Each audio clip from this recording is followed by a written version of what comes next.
জামাতে নামাজ পড়লে এক ওয়াক্তের বিনিময়ে 527 ওয়াক্ত। পুরুষরা কারা একটু বলেন, কারা?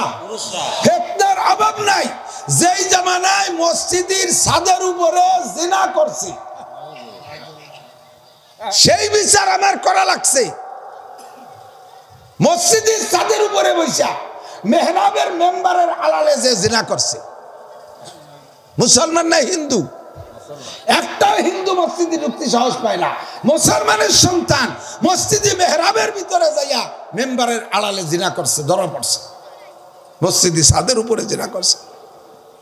মহিলাদেরকে মসজিদে যাইতে ঠেকায়, তার ভিতরে যে যদি এই কাম করে, আর যদি মসজিদে মহিলাদেরকে রেগুলার যাইয়া জামাতে পুরুষের সাথে সাল্লু কামা রাআইতুমুনি উসাল্লি, নবী কইছে আমি যেমন নামাজ পড়ো সেই রকম নামাজ পড়ো, সেই বুঝ অনুযায়ী মহিলাদেরকে নিয়ে নবীর মতো মসজিদে যায় নামাজ পড়তে যাও, তাহলে এই দেশের মহিলা নামাজ পড়তে যাইয়া ধর্ষিত হবে হাজার হাজার। কথা কয় না? ঠিক না? দিনের বেলা কোনো মতে বাঁচিয়ে গেলেও রাতে ওকে একটা রেহাই পাবে না। আগান বাগানের ভিতরে মসজিদ, দো পাইয়ে গাঁজা খা শিয়েলে সব ধরে নিয়ে যাবে।